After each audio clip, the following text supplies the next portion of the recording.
Navy veteran Aaron Cook, one of the last remaining survivors of Pearl Harbor, dies at 96. A whole generation was defined by the events of World War II, but as decades have passed, fewer and fewer of them are left as veterans get old and pass away. This year marked the 75th anniversary of the end of the war, bringing attention to the servicemen of the greatest generation. Sadly, one of the last survivors of one of World War II's most pivotal episodes, the attack on Pearl Harbor, died this month. But his heroic service will always be remembered. Aaron Cook, who served as U.S. Navy Aviation Chief Ordnanceman during the war, died on August 10th at the age of 96. Cook from Fort Worth enlisted in the Navy just days after his 18th birthday in 1940. A year later, the 19-year-old was stationed at Pearl Harbor during the surprise attack on the naval base that killed over 2,400 servicemen and triggered U.S. involvement into the war. Like so many others, Cook was taken completely by surprise and initially assumed the attack was just practice. It was a pleasant day, just like all the rest of them. Cook recalled to ABC 13 in 2016 on the 75th anniversary of the attack. Suddenly, we heard these airplanes coming over. Somebody said, "What's going on?" These planes came over at 7:55. They were flying so low, it was scary.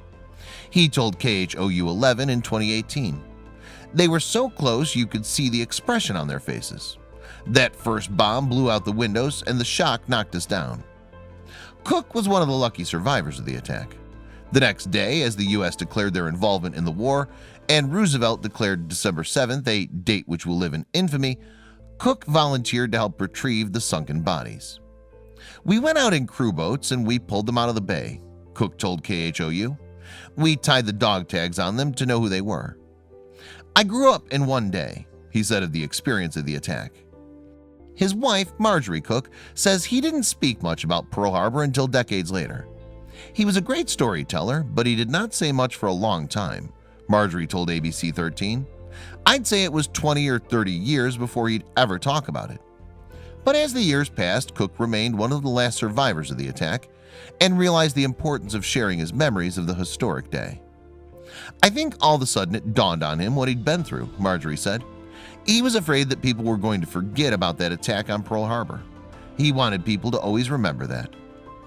I hope that they realize that, it's something that we don't want to do again," Cook said in 2016. "Needless to say, I don't want to do it again anyway." Cook was buried in a small ceremony in Houston.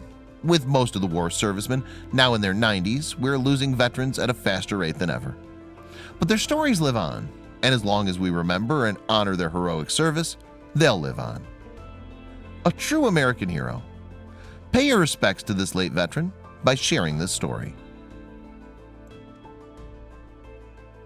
Check out these other videos from Let Me Know. If you haven't made the move to subscribe to our channel, all you need to do is click on that red subscribe button.